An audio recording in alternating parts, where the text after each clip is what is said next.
Season is on and வரப்போற first பண்டிகை is Pillaiyar Chaturthi. இந்த வருஷம் ஈகோ ஃப்ரெண்ட்லியா என்விரான்மெண்டல் ஃப்ரெண்ட்லியா செலிப்ரேட் பண்ணணும்னு ஆசைப்படுறீங்களா? அப்ப நீங்க கண்டிப்பா விசிட் பண்ண வேண்டிய பேஜ் சீட் கணபதி. இந்த பேஜோட டீடைல்ஸ், வாட்ஸ்அப் நம்பர் எல்லாமே நான் டிஸ்கிரிப்ஷன்ல வந்து தரேங்க. இந்த வருஷம் நீங்க பிள்ளையாரை கொண்டாடுறது மட்டும் இல்லாம இந்த பிள்ளையார் மூலமா உங்க வீட்டுக்கு அழகான ஒரு செடியோ மரமோ நீங்க வளர்த்த போறீங்க அப்படின்னு சொன்னா நம்ப முடியுதா? எஸ், இவங்களோட பேக்கேஜிங்கே அவ்வளோ அழகா இருந்தது, நீட்டா பண்ணியிருந்தாங்க.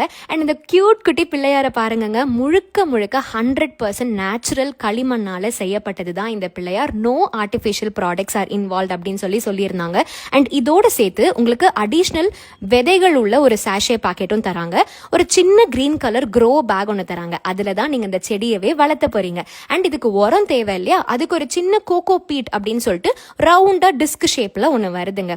ஸோ ஃபர்ஸ்ட் பிள்ளையார் பண்டிகைலாம் முடிச்சுட்டு நீங்க நார்மலா கரைக்கிற மாதிரி ஒரு பக்கெட்லயோ சின்ன பவுல்லையோ போட்டீங்கன்னா 45 minutes to 1 hour அதுவே நேச்சுரலா கரைய ஆரம்பிச்சிரும். ஸோ அப்படியே விட்டுருங்க. இந்த மீன் டைம் இந்த கிரீன் கலர் க்ரோ பேக்ல இந்த கோகோ பீட்டை போட்டு தண்ணி மூழ்கிற அளவுக்கு விட்டீங்கன்னா அதுவும் அழகா கரைஞ்சு வந்துடும். இப்ப பாத்தீங்களாங்க, பிள்ளையார் ஃபுல்லா கரைஞ்சு பிள்ளையார் மூலியமா நிறைய விதைகள் உங்களுக்கு மேலாக கிடைக்க போகுது. ஸோ அதை மட்டும் எடுத்து எக்ஸஸ் வாட்டரை ட்ரெயின் பண்ணிடுங்க. இந்த பிள்ளையார்ல இருந்து வந்த களிமண்ணையும் கொக்கோ பீட்ல இருக்கிற மண்ணையும் நீங்க ஒட்டுக்கா கலந்து மேலாக சீட்ஸ் போட்டு டெய்லி தண்ணி ஊத்தி வளர்த்துனீங்கன்னா அழகான ஒரு செடி உங்க வீட்டுக்கு இந்த விநாயகர் சதுர்த்தி மூலமா கிடைக்க போகுது. So don't miss this opportunity.